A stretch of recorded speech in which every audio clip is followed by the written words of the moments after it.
I bought a new home after divorce. Now my ex-wife and her boyfriend took over the house while I was at work and forcefully pushed me out. So, I pressed charges and sent them to jail. I'm 41, male, and I work as a mechanic in a small Midwestern town. My divorce was finalized just 6 months ago, and it was a relief to walk away with some dignity intact. My ex-wife and I had argued nonstop for nearly 2 years. Right after the paperwork went through, I decided to make a fresh start by buying a modest 3-bedroom home near my workshop. It wasn't extravagant, but it felt like a solid milestone in reclaiming my life. For the first few weeks, I took pride in every corner of that house. Freshly painted walls, newly installed kitchen cabinets, a small backyard with enough space for barbecues. It was my safe haven, a place I could live on my own terms, away from the drama that consumed my marriage. I didn't think I'd ever have to deal with my ex-wife again, aside from a few straggling financial matters. However, strange things started happening. I'd come home from work and notice that certain items weren't where I left them. Nothing huge, but the couch pillows out of place or mail spread across the coffee table. Initially, I thought I was just forgetting where I put things. Then one evening, I found the front door slightly ajar, even though I was sure I'd locked it that morning. When I mentioned this to a coworker, he joked about ghosts. But something in my gut told me I wasn't imagining it. A few days later, I caught a glimpse of my ex-wife's car parked down the street. It disappeared a moment later, but it was unmistakable. Same license plate, same dent near the taillight. Confused, I tried convincing myself it was just coincidence. Maybe she was visiting someone nearby. But tension nagged at me, refusing to let go. My ex-wife had always been the entitled sort, convinced the world owed her the best of everything. Her new boyfriend, from what I heard, shared that mindset, like they were some golden couple deserving of endless perks. During the divorce proceedings, she demanded outrageous sums of alimony, complaining it wasn't fair I upgraded my life while she had to start over. The judge didn't buy her story, and she walked away with less than she wanted. I figured that would be the end of her meddling. Clearly, I was wrong. One fateful afternoon, I returned from a busy day at the shop. My usual routine was to let myself in, toss my keys on the kitchen counter, and head for a quick shower. This time, my key wouldn't fit the lock. I tried again, jiggling it carefully, still nothing.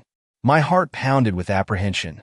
I rang the doorbell, and after a tense pause, the door cracked open. My ex-wife's new boyfriend stood there, glaring.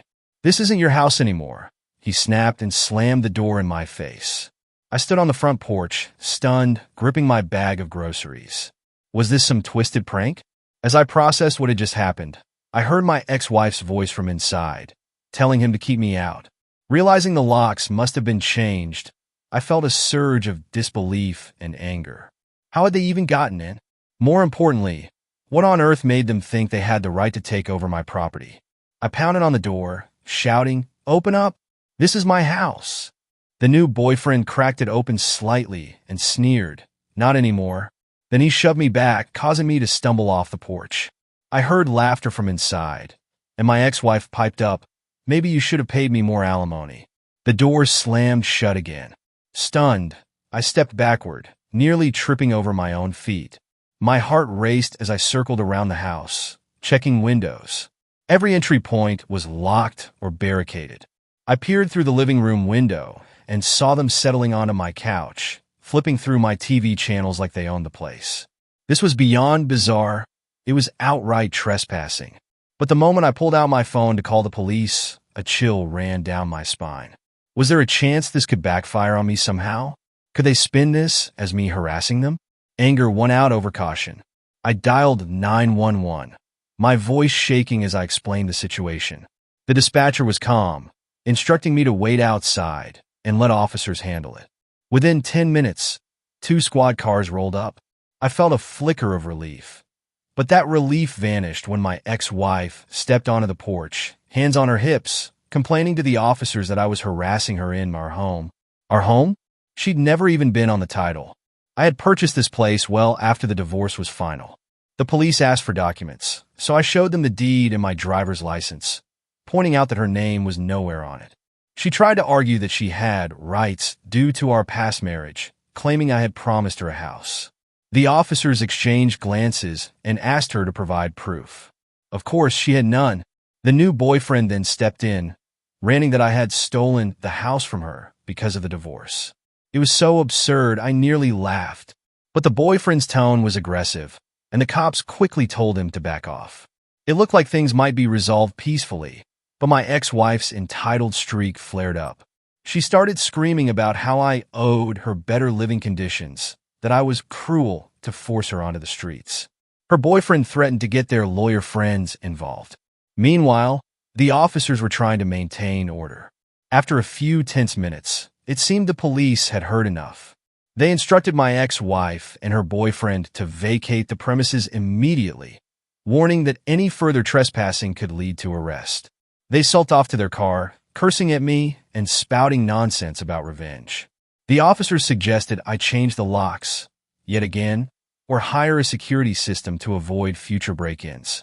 I thanked them, feeling a mixture of anger, sadness, and lingering apprehension. I thought that was the end of it. However, just 2 days later, I came home from work to find them both inside again. This time, they had barricaded the front door with a heavy dresser. Looking through the window, I saw boxes, my boxes, strewn about, as if they'd tossed my belongings aside to make room for their stuff. Rage bubbled up in my chest. How dare they?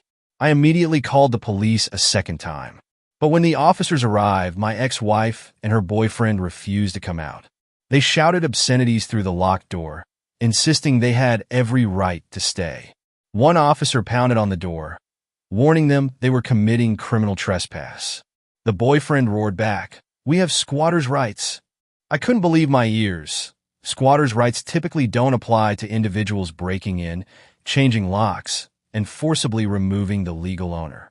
Yet they were desperately grasping at any excuse. At that point, the officers requested backup. More squad cars arrived, lights flashing in my quiet neighborhood.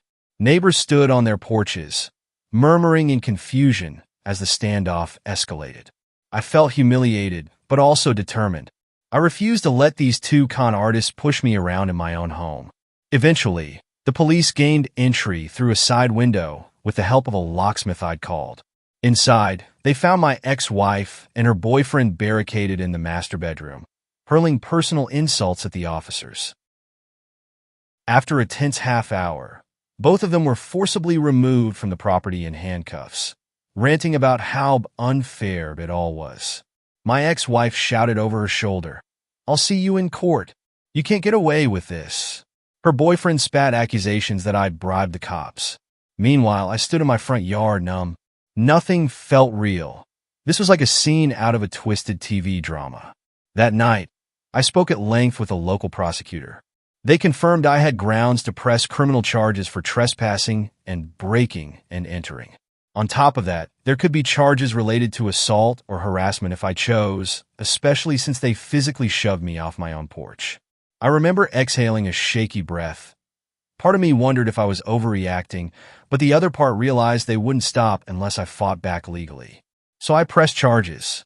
The next week was a whirlwind of legal paperwork. I had to provide the deed, proof of purchase, plus sign affidavits describing how they broke in and changed the locks. The prosecutor's office compiled it all, with assistance from the police reports. My ex-wife's prior angry outbursts also didn't help her case.